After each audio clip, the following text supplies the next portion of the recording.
بسم اللہ الرحمن الرحیم۔ السلام علیکم ناظرین، دنیا میں ایک ایسی ہستی بھی ہے جسے ہر شخص کسی نہ کسی طور پر جانتا ہے۔ وہ ہے انسان کا اصل دشمن ابلیس، جسے شیطان کے نام سے بھی پکارا جاتا ہے۔ لیکن یاد رہے، شیطان ہمیشہ سے مردود اور ملعون نہیں تھا۔ اللہ کی رحمت سے محروم ہونے سے پہلے اس کا نام عزازیل تھا۔ جب اس نے حضرت آدم علیہ السلام کو سجدہ کرنے سے انکار کیا اور حکم الہی کے مقابلے میں گستاخی کی تو اس کی پہچان عزازیل سے بدل کر ابلیس رکھ دی گئی، اور پھر اسی کو شیطان کہا جانے لگا۔ آج کی اس خاص ویڈیو میں ہم آپ کو شیطان کے بارے میں مکمل حقیقت بتائیں گے۔ آخر شیطان کس طرح پیدا ہوا؟ اس مردود کی ماں کون تھی؟ زمین پر سب سے پہلے شیطان اور فرشتوں کے درمیان جنگ کس طرح ہوئی؟ اور شیطان عزازیل سے ابلیس کیسے بنا؟ ناظرین، ان تمام سوالوں کے جوابات ہم قرآن و حدیث کی روشنی میں ایک مکمل اور دلچسپ کہانی کی صورت میں آپ تک پہنچائیں گے۔ اس ویڈیو میں آپ شیطان کی موت کا عبرتناک انجام بھی سنیں گے اور یہ بھی جانیں گے کہ حضور نبی اکرم صلی اللہ علیہ وسلم سے اس کی ملاقات کس طرح ہوئی تھی۔ سب سے پہلے یہ بات جان لیں کہ آسمانوں پر شیطان کا نام عزازیل تھا۔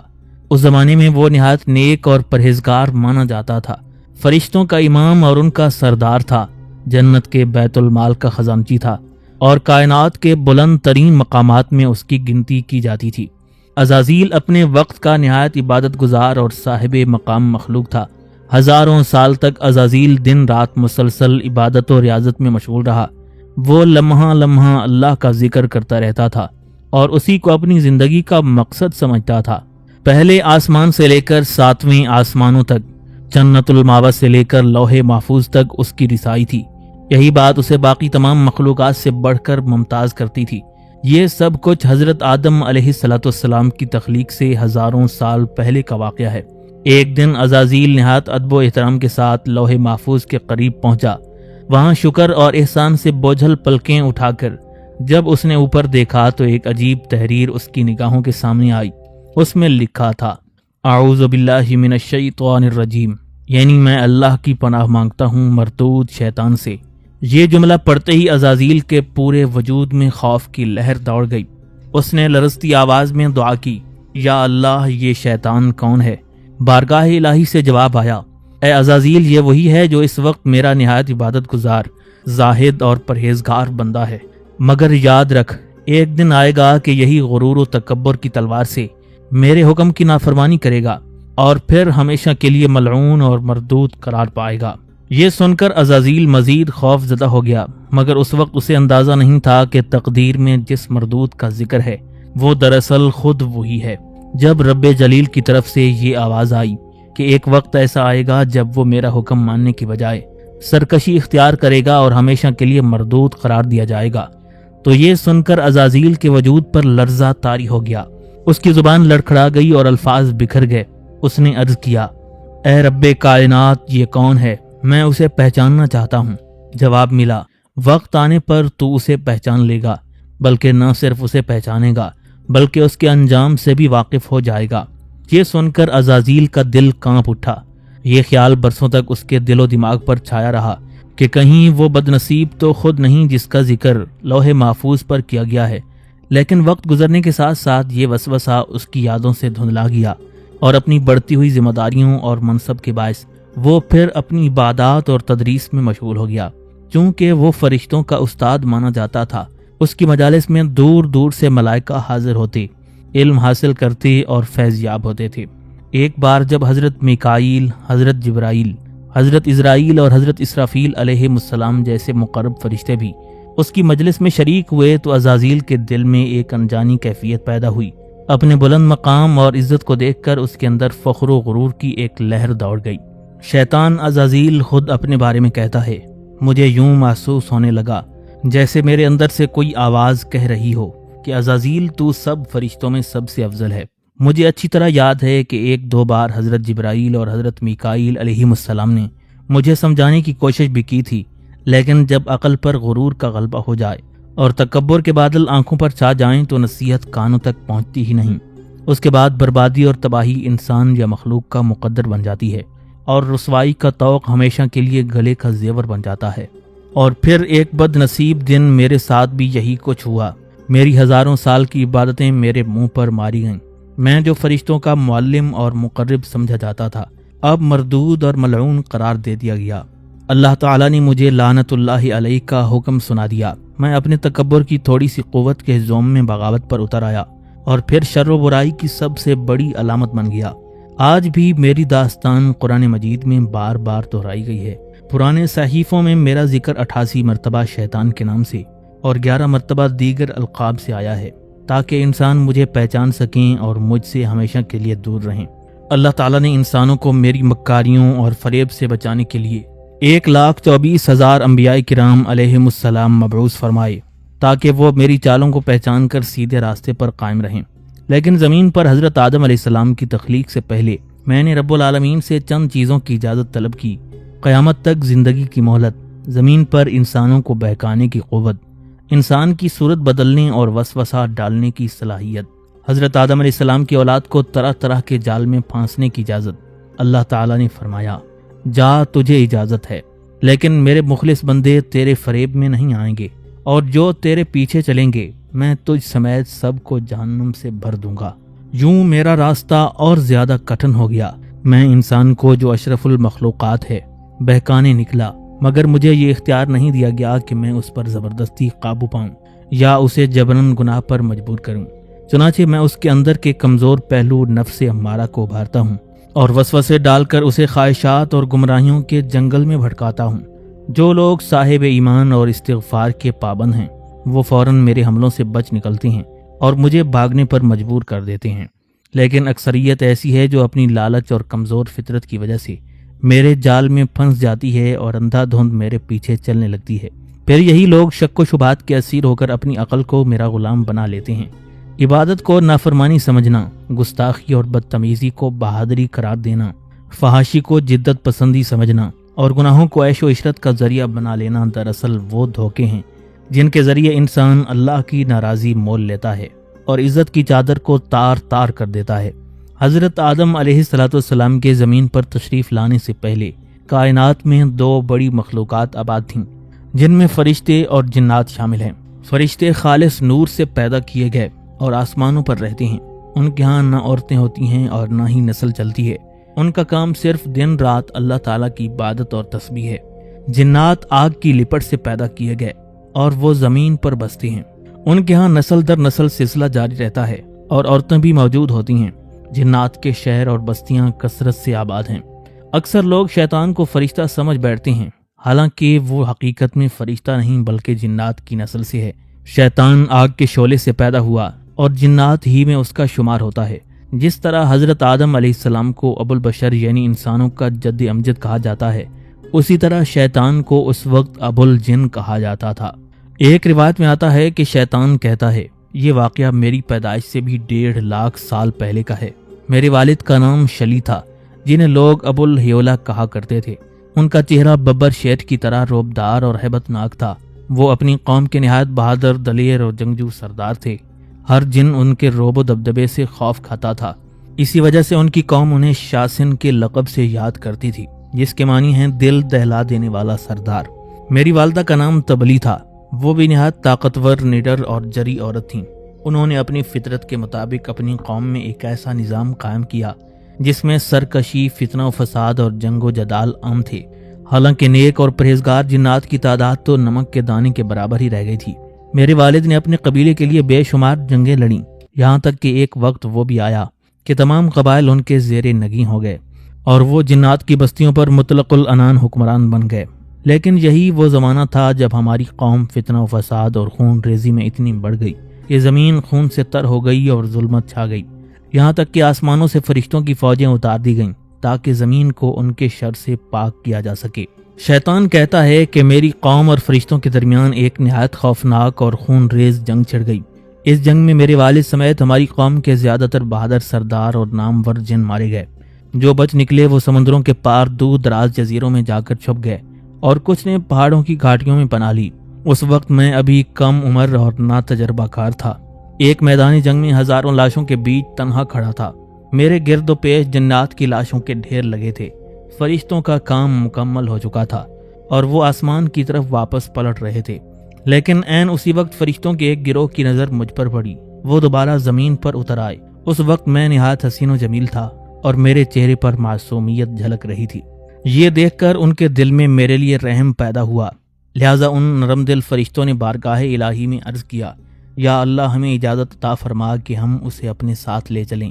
بس اللہ تعالیٰ کے حکم سے انہوں نے مجھے اپنی آغوش میں لے لیا اور پہلے آسمان پر لے جا کر اتارا۔ وہاں میرے لیے بہترین تعلیم و تربیت کا انتظام کر دیا گیا۔ ابلیس کہتا ہے کہ میں بہت کم بات کرتا تھا اور اکثر اکیلا آسمانوں کے کناروں کی طرف نکل جاتا، جہاں قدرت الہی کے رازوں کو جاننے کی ناکام کوششوں میں اپنے دن رات گزار دیتا۔ وقت تیزی سے گزر رہا تھا۔ میرے سرد اور تنہائی پسند مزاج نے مجھے فرشتوں کی محفل میں مغرور مشہور کر دیا، مگر مجھے اس کی پرواہ نہیں تھی۔ میرا اصل شوق اور مقصد بس عبادت اور ریاضت تھا، اور میں دن رات اسی مشغلے میں ڈوبا رہتا تھا۔ رفتہ رفتہ اللہ تعالیٰ نے مجھے دوسری آسمان پر بھی عزت و مقام عطا فرمایا۔ وقت کے ساتھ ساتھ میری عبادت، علم اور قابلیت بڑھتی چلی گئی اور مجھے قرب الہی نصیب ہوتا گیا۔ چنانچہ پہلے آسمان پر مجھے عابد کہا گیا، دوسرے آسمان پر زاہد، تیسرے آسمان پر عارف، چوتھے پر والی، پانچویں آسمان پر متقی، چھٹے آسمان پر حسین، اور ساتویں آسمان پر مجھے عزازیل کے نام سے پکارا جانے لگا۔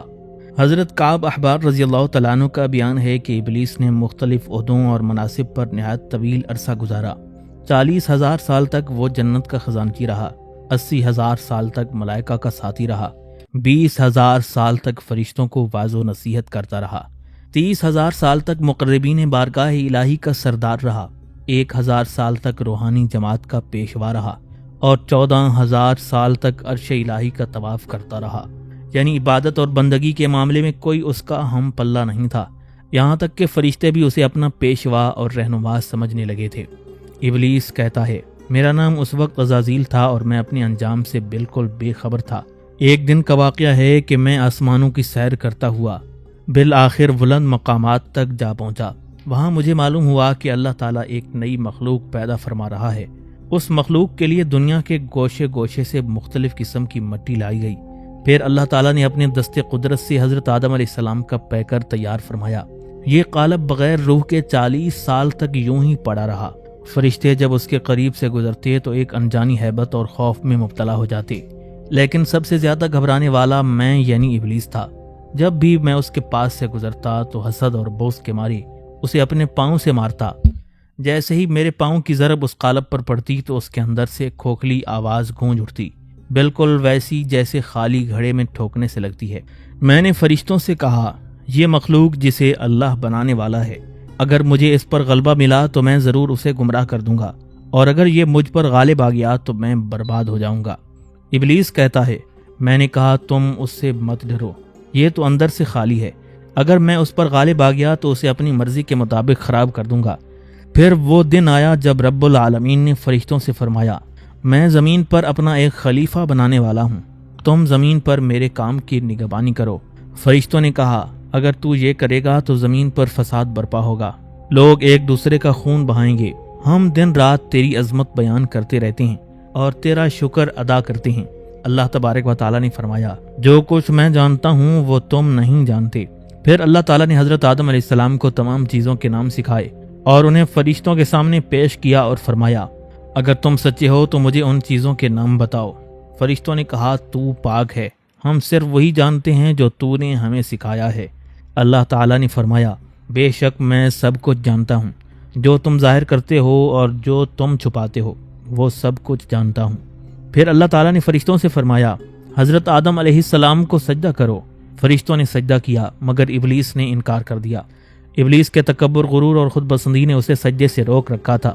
اللہ تبارک و تعالیٰ نے فرمایا، تجھے سجدہ کرنے سے کس چیز نے روکا جبکہ میں نے تمہیں حکم دیا؟ ابلیس کہنے لگا، میں اس سے بہتر ہوں، تو نے مجھے آگ سے اور اسے مٹی سے بنایا، لہٰذا میں اس سے افضل ہوں۔ ابلیس کہنے لگا، اے میرے پروردگار، میں ایسا نہیں کہ اس انسان کو سجدہ کروں جسے تو نے مٹی سے پیدا کیا ہے، میں اسے عزت نہیں دوں گا۔ اللہ تبارک و تعالیٰ نے فرمایا، اب یہاں سے نکل جا کیونکہ تو نافرمان ہو گیا ہے، قیامت تک تم پر میری ناراضگی رہے گی۔ ابلیس نے التجا کی، اے میرے پروردگار، مجھے معاشر تک مہلت دے دے۔ اللہ تعالیٰ نے فرمایا، میں نے تمہیں محدود وقت تک مہلت دے دی ہے۔ ابلیس کہنے لگا، میں اپنی عزت کی قسم کھاتا ہوں، میں ان سب کو بہکاؤں گا، ان پر حملہ کروں گا، ان کے سامنے بھی، پیچھے بھی، دائیں بھی اور بائیں بھی، اور اکثر انسان میری بات پر نہیں چلیں گے۔ اللہ تبارک و تعالیٰ نے فرمایا اب یہاں سے نکل جا، جس شخص نے تیری بات مانی میں اسے جہنم میں ڈال دوں گا۔ یوں عزازیل آزاد ہو کر ابلیس کہلوایا۔ اپنے تکبر اور غرور کی وجہ سے ہزاروں سال عبادت اور ریاضت ضائع کرنے کے بعد اسے مردود ٹھہرا کر فرشتوں کی صفوں سے نکال دیا گیا۔ اللہ تعالیٰ نے حضرت آدم علیہ السلام کی تنہائی دور کرنے کے لیے ان کی پسلی سے حضرت اماں حوا سلام اللہ علیہا کو پیدا کیا اور فرمایا تم دونوں جنت میں رہو اور جو کچھ کھاؤ، مگر اس درخت کا پھل مت کھاؤ ورنہ تم نافرمانی میں مبتلا ہو جاؤ گے۔ ابلیس نے کہا میں نے ان دونوں کے دلوں میں وسوسے ڈالنے میں کامیابی حاصل کر لی۔ میں نے آدم علیہ السلام سے کہا اے آدم، کیا میں تمہیں زندگی کے اس درخت کے بارے میں بتاؤں جو ہمیشہ قائم رہنے والا ہے؟ حضرت سیدنا آدم علیہ السلام اور حضرت اماں حوا سلام اللہ علیہا نے اس درخت کا پھل کھا لیا اور اسی وقت ان کی آنکھیں کھل گئیں اور وہ اپنی لغزش کا شعور حاصل کرنے لگے۔ یہاں یہ سوال پیدا ہوتا ہے کہ یہ درخت کون سا تھا؟ کچھ نے کہا انگور کا، کچھ نے کہا کھجور یا زیتون کا، لیکن اللہ تعالیٰ نے اس کا نام مخصوص طور پر نہیں بتایا تاکہ اس ذکر میں کوئی غلط فہمی پیدا نہ ہو۔ ابلیس خوش تھا کہ وہ حضرت آدم علیہ السلام اور اماں حوا سلام اللہ علیہا کو بہکانے میں کامیاب ہو گیا، لیکن اس کے اندر شدید خوف اور ہراس بھی تھا، کیونکہ اللہ تعالیٰ کی قدرت اور اس کا علم اس کے سامنے تھا۔ اللہ تعالیٰ نے حضرت آدم علیہ السلام اور حضرت اماں حوا سلام اللہ علیہا کو معاف فرما کر ایک خاص مدت کے لیے دنیا کی طرف بھیج دیا۔ ان کی جنت سے نکالنے اور زمین پر اتارنے کے واقعے کی تفصیل قرآن مجید کی کئی صورتوں میں آئی ہے، جیسے سورہ بقرہ، سورہ الاعراف، سورہ بنی اسرائیل اور سورہ قاف۔ ابلیس کی نافرمانی نے اسے شیطان بنا دیا اور وہ لعنت الہی کا مستحق ٹھہرا۔ حضرت آدم علیہ السلام اور حضرت اماں حوا سلام اللہ علیہا کے بعد اللہ تعالیٰ نے ان کی اولاد پیدا فرمائی۔ ان کی اولاد کے نکاح کا نظام اس طرح طے پایا کہ صبح والے جوڑے سے شام والے جوڑے کی شادی ہوئی۔ مثال کے طور پر صبح کے وقت قابیل اور اس کی بہن پیدا ہوئے، جبکہ شام کے وقت حابیل اور اس کی بہن پیدا ہوئی۔ کائناتی نظام کے مطابق قابیل کی شادی حابیل کی بہن سے ہوئی تھی اور حابیل کی شادی قابیل کی بہن سے۔ قابیل کے حسن و جمال اور اس کی بہن کی خوبصورتی کے باوجود حابیل کے بڑے بھائی نے شادی سے انکار کر دیا، جس کی وجہ سے زمین پر ابتدائی تصادم اور تنازع پیدا ہوا۔ حضرت آدم علیہ السلام نے اپنے دونوں بیٹوں قابیل اور حابیل سے کہا کہ تم دونوں اللہ کے حضور قربانی پیش کرو، اور جس کی قربانی قبول ہو جائے اسی کے ساتھ شادی کا رشتہ طے کیا جائے گا۔ حابیل کی قربانی قبول ہوئی، اس لیے اس کی شادی مناسب جوڑے سے ہو گئی۔ قابیل کی قربانی قبول نہ ہونے پر شیطان نے قابیل کے دل و دماغ پر قبضہ کر لیا اور اسے گمراہ کیا۔ اس نے قابیل کو مشورہ دیا کہ اگر وہ اپنی خواہش پوری کرنا چاہتا ہے تو حابیل کو قتل کر دے۔ قابیل نے ابتدا میں ہچکچاہٹ محسوس کی، مگر شیطان کی چالاکی اور انتقام کے جذبات کے اثر میں آ کر آخرکار حابیل کو قتل کر دیا۔ یہ واقعہ قرآن مجید کی سورہ المائدہ میں بھی بیان ہوا ہے، جس میں اللہ تبارک و تعالیٰ نے انسانوں کو بتایا کہ قتل و فساد اور ان شیطانی بہکاؤ انسان کے لیے نقصان دہ ہیں۔ شیطان نے قابیل کے ذریعے زمین پر پہلا قتل کروا کر ظلم اور فساد کی ابتدا کی اور اس کے بعد انسانیت کے لیے عبرت کا راستہ کھولا۔ شیطان نے اپنی تخلیق کے بعد دنیا میں فساد اور گمراہی پھیلانے کا کام جاری رکھا۔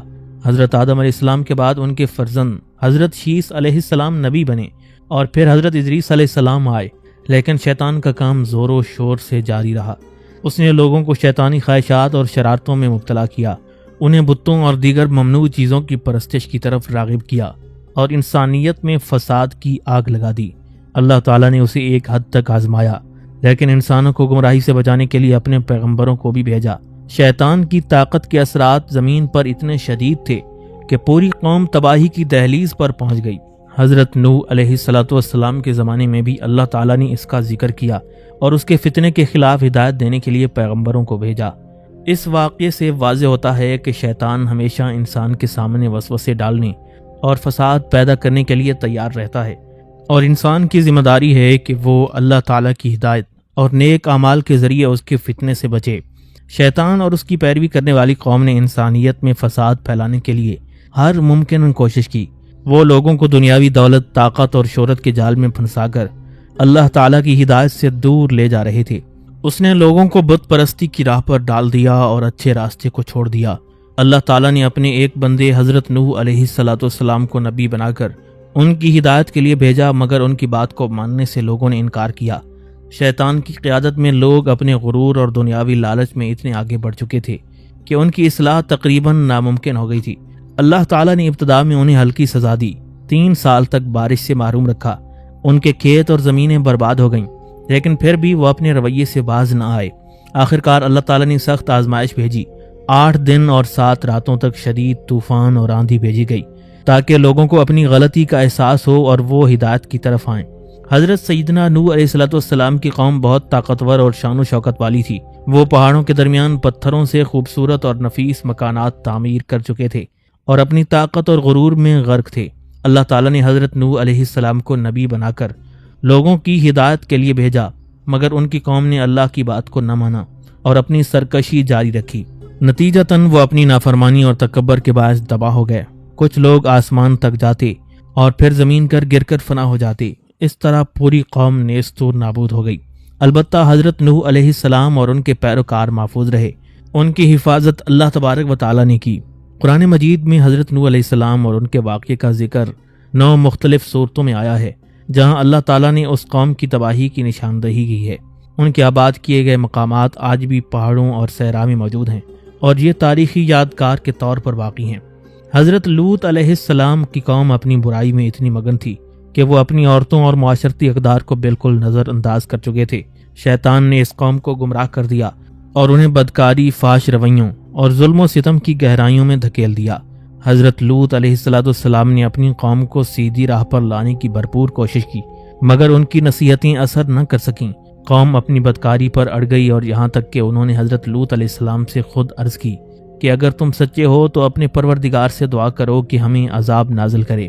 یہ بات ظاہر کرتی ہے کہ شیطانی وسوسے کس طرح انسانوں کو اپنے رب کے احکامات کی خلاف کرنے میں کامیاب ہو جاتے ہیں، اور جو قوم اپنی سرکشی اور فحاشی میں ڈوب جائے اللہ تعالیٰ کی گرفت سے بچ نہیں سکتی۔ حضرت لوط علیہ السلام کی قوم اپنی برائی اور سرکشی کی وجہ سے اللہ تعالیٰ کے عذاب کی مستحق ٹھہری۔ حضرت جبرائیل علیہ السلام نے اللہ تعالیٰ کے حکم سے اس بستی کو زمین سے اکھاڑ کر آسمان پر اٹھایا اور پھر زمین پر الٹا کر پھینک دیا۔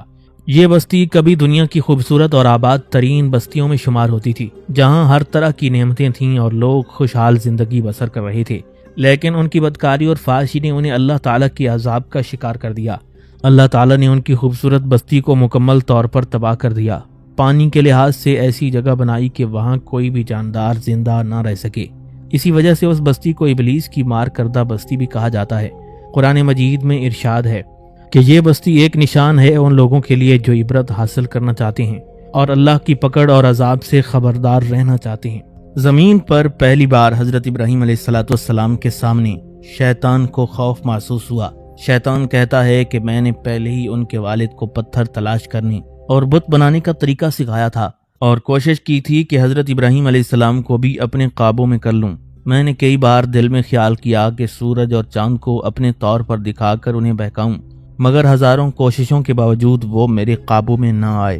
ایک دن اللہ تعالیٰ کے حکم سے حضرت ابراہیم علیہ السلام اپنی بیوی اور بیٹے کو صحرا میں چھوڑنے آئے۔ میں دور سے منظر دیکھ رہا تھا کہ اچانک حضرت ابراہیم علیہ السلام بچے کے پاس پہنچ گئے۔ اس منظر کو دیکھ کر میں گھبرا گیا اور فوری منصوبہ بنایا کہ میں بچے کو قربانی کے عمل سے دور رکھوں، مگر میری کوشش ناکام رہی۔ اس واقعے میں شیطان کے نقطہ نظر سے بتایا گیا ہے کہ میں نے کئی حربے آزمائے تاکہ حضرت ابراہیم علیہ السلام کے ارادے اور قربانی کے جذبے کو کمزور کر دوں، لیکن اللہ تعالیٰ کی مدد اور حضرت ابراہیم علیہ السلام کی ثابت قدمی نے میرے منصوبوں کو ناکام بنا دیا۔ شیطان نے اس جرم کی برداشت کے طور پر حضرت ابراہیم علیہ السلام کو پوری قوم کے سامنے آگ کے شعلوں میں ڈالنے کی کوشش کی تاکہ آئندہ کوئی ایسی حرکت نہ کرے۔ اس نے دنیا میں سب سے بڑا آگ کا امتحان اور تباہی پیدا کی جس کی شدت دور دور تک محسوس کی جاتی تھی، بلکہ میں نے ہی حضرت ابراہیم علیہ السلام کو آگ میں ڈالنے کے لیے طریقہ بھی سکھایا، لیکن یہ حربہ بھی ناکام رہا۔ اس کے باوجود اللہ تعالیٰ نے زمین پر مزید انبیاء کرام علیہم السلام بھی بھیجے، جن میں حضرت داؤد علیہ السلام کا ذکر ہے۔ اللہ تعالیٰ نے انہیں نہ صرف محبوب بنایا بلکہ خوبصورت آواز اور دل نشین کلام عطا کیا تاکہ وہ کلام کی تلاوت اور اللہ کی عبادت میں مشغول رہیں۔ حضرت داؤد علیہ السلام جب اللہ تعالیٰ کی کتاب کی تلاوت کرتے تو پہاڑ، دریا، سمندر تک اس کی صدا محسوس کرتے اور سب مخلوقات اللہ تعالیٰ کی حمد و ثنا میں شریک ہو جاتی تھیں۔ حضرت سیدنا داؤد علیہ السلام دنیا میں اپنی قوم کی رہنمائی میں مشغول ہو گئے۔ اللہ تعالیٰ نے انہیں لوہے کو موم کرنے کے ہنر سے نوازا اور ان کی حکومت اور شریعت مقرر فرمائی۔ ان کی شریعت میں ہفتے کے دن عبادت کے لیے مخصوص تھے اور وہ دن لوگ عبادت اور مراقبے میں مشغول رہتے تھے۔ شیطان نے اپنی چال سے لوگوں کو ان دنوں کے اعمال سے غافل کرنے کی کوشش کی۔ اس نے لوگوں کو شکار کی طرف متوجہ کیا، خاص طور پر مچھلیوں کا شکار بڑی تعداد میں کروا کر قوم کو دنیاوی مشغولیات میں مبتلا کر دیا۔ لوگ پورا دن شکار اور دنیاوی سرگرمیوں میں مگن رہتے تھے اور شیطان اپنی کامیابی پر بہت خوش ہوا، لیکن اللہ تعالیٰ نے ان پر امتحان نازل فرمایا۔ نوجوانوں کو بندر میں تبدیل کر دیا گیا اور بوڑھے بھی شناخت کھو بیٹھے تاکہ وہ اپنی قوم اور رشتہ داروں کو پہچان نہ سکیں اور اپنی غلطیوں کا احساس کریں۔ حضرت عبداللہ ابن مسعود رضی اللہ تعالیٰ عنہ کی روایت کے مطابق لوگ اپنے زمانے میں شیطان کی چالوں اور امتحانات کے باوجود اللہ تعالیٰ کی ہدایت پر چلنے کی کوشش کرتے رہے، اور اسی طرح حضرت داؤد علیہ السلام اپنی قوم کو راہ حق پر قائم رکھتے رہے۔ شیطان بتاتا ہے کہ اب وہ حضرت سلیمان علیہ السلام کی عظمت اور ان کے زمانے کے واقعات کا ذکر کرنے والا ہے۔ حضرت سلیمان علیہ السلام ہمیشہ جنت کی مخلوقات کو بھی اپنے تابع رکھتے تھے۔ قرآن مجید میں اللہ تعالیٰ نے فرمایا کہ انہیں داؤد علیہ السلام کے بعد نبوت اور سلطنت کا وارث بنایا گیا۔ اللہ تعالیٰ نے حضرت داؤد علیہ السلام کے لیے پہاڑ، پتھر اور لوہے جیسی سخت چیزوں کو قابل استعمال بنایا، جبکہ حضرت سلیمان علیہ السلام کے لیے ہوا اور جنت کی نادیدہ چیزوں کو بھی ان کے حکم سے سفر کرنے کے قابل بنایا۔ حضرت سیدنا سلیمان علیہ السلام کو بڑی بڑی عمارتیں بنانے کا شوق تھا۔ اس مقصد کے لیے وہ جنات اور شیاطین کو زنجیروں میں باندھ کر سخت محنت کرواتے تھے۔ دنیا کے تمام جنات اور جنات کی مخلوق حضرت سلیمان علیہ السلام سے خوف کھاتے تھے۔ اصل میں اللہ تعالیٰ نے اس کے ذریعے پیغام دیا کہ ان کے حکم کے بغیر دنیا کی کوئی مخلوق کچھ نہیں کر سکتی، اور سب انسان اور مخلوقات اللہ تعالیٰ کی فرما بردار ہیں۔ حضرت سیدنا سلیمان علیہ السلام جب بیت المقدس کی تعمیر میں مصروف تھے، وہ شیشے سے بنی عمارت میں داخل ہوئے اور اپنی عبادت کے لیے کھڑے ہو گئے۔ انہی خیالات میں شیطان کی کوششیں ان کے گرد گھومتی رہیں، لیکن اللہ تعالیٰ نے ان کی حفاظت فرمائی۔ وقت گزرتا رہا اور 1 سال کا عرصہ بیت گیا۔ بیت المقدس کی تعمیر بھی مکمل ہو گئی۔ اس دوران حضرت سلیمان علیہ السلام کی وفات ہو گئی اور سب مخلوقات نے اس کی خبر پائی۔ حضرت سیدنا موسیٰ علیہ السلام بھی ان انبیاء کرام میں شامل تھے جنہیں دنیا میں شدید مشکلات اور دشمنی کا سامنا کرنا پڑا۔ دنیا میں ان کی آمد کو روکنے کے لیے شیطان کی ہدایت پر فرعون نے اسرائیلی بچوں کو قتل کروانے کی کوشش کی، لیکن اللہ تعالیٰ نے حضرت موسیٰ علیہ السلام کو نہ صرف زندہ رکھا بلکہ ان کی پرورش بھی فرعون کے محل میں کروائی۔ اسی دوران انہیں علم، ہنر اور تعلیم حاصل ہوئی اور اللہ کی برکت ہر دور میں ان پر نازل ہوتی رہی۔ حضرت موسیٰ علیہ السلام کی اصلاح کے لیے سب سے زیادہ نبی بھیجے گئے، لیکن قوم فرعون نے ان کی نافرمانی اور بغاوت میں اضافہ کر دیا۔ وہ اللہ کے وعدوں کو بھول کر دوبارہ شیطانی راستوں پر چل پڑتے۔ اللہ تعالیٰ نے ان کے سامنے فرعون اور اس کے ملک میں شدید عذاب نازل کیا تاکہ بنی اسرائیل کو نجات دی جا سکے، مگر بدقسمت قوم نے اللہ کی نعمتوں کا شکریہ ادا نہ کیا اور اپنی ضد اور نافرمانی کی وجہ سے 40 سال تک وادی میں قید میں رکھی گئی۔ اسی دوران حضرت موسیٰ علیہ السلام اور حضرت ہارون علیہ السلام کی دعاؤں کی برکت سے قیدیوں کے لیے روشنی کے مینار قائم کیے گئے، اور بدلے کے طور پر قدرت کے عجیب و غریب مظاہر جیسے بادل کا ٹکڑا ان پر نازل کیے گئے تاکہ قوم بنی اسرائیل کو ہدایت ملے اور ان کی اصلاح ہو سکے۔ وقت گزرتا رہا اور 40 سال تک آسمانوں سے رزق نازل ہوتا رہا، مگر یہودی قوم نے حیرت انگیز رویہ اختیار کیا۔ جب حضرت موسیٰ علیہ السلام نے ان سے کہا کہ اپنے رب سے مانگو تو وہ بولے، ہم لڑائی یا محنت نہیں کریں گے، اے موسیٰ تم اور تمہارا رب جو چاہو کرو، ہم تو یہاں بیٹھے ہیں۔ یہ قوم اپنی نافرمانی اور ناشکری کی وجہ سے آزمائش کی زد میں رہی۔ اسی دوران اللہ تعالیٰ نے حضرت ایوب علیہ السلام کو صبر اور شکر کا بلند مقام عطا فرمایا۔ روایت میں آتا ہے کہ ان کی صبر کی مثال سب کے لیے مشعل راہ بنی۔ شیطان ان سے حسد کرنے لگا اور بارگاہ خداوندی میں عرض کرنے لگا، اے اللہ مجھے ان پر اپنی تسلی عطا فرما تاکہ میں ان کی آزمائش اور مقام کا نقصان کر سکوں۔ شیطان کہتا ہے کہ میں نے حضرت ایوب علیہ السلام کی صبر و شکر کی حالت دیکھ کر محسوس کیا کہ انہیں صبر اور شکر سے پھیرنا میرے بس کی بات نہیں۔ اللہ تعالیٰ نے ان کی آزمائش کا مقصد پورا کیا۔ حضرت ایوب علیہ السلام کے جسم میں بیماری آئی، ان کے اہل خانہ میں کچھ فوت ہو گئے، مگر انہوں نے صبر اور شکر کے ساتھ اللہ تعالیٰ کی رضا کو قبول کیا۔ شیطان کہتا ہے کہ میں ایک دن ان کے پاس جا کر کہنے لگا، میرے پاس تمہاری بیماری کا علاج ہے، مگر شرط یہ رکھی کہ جب تم صحت یاب ہو جاؤ گے تو یہ کہنا ہوگا یہ شفا اللہ نے نہیں میں نے دی ہے۔ یہ بھی اللہ تبارک و تعالیٰ کی آزمائش کا حصہ تھا۔ زمین پر سب سے بڑی اور نافرمان قوم بنی اسرائیل بنی، جس پر بے شمار انبیاء کرام علیہم السلام بھی بھیجے گئے، مگر یہ قوم کبھی کامل ایمان کی طرف نہ آئی۔ آخرکار حضرت صالح علیہ السلام کے بعد بنی اسرائیل کے آخری نبی کو بھیجا گیا، جو 30 سال کی عمر میں نبوت اور آسمانی کتاب کے ساتھ سرفراز ہوئے۔ ان کی نبوت اور دعائیں اللہ تعالیٰ کی طرف سے مدد اور رہنمائی کا ذریعہ بنی، جس کی تفصیل سورہ آل عمران میں موجود ہے۔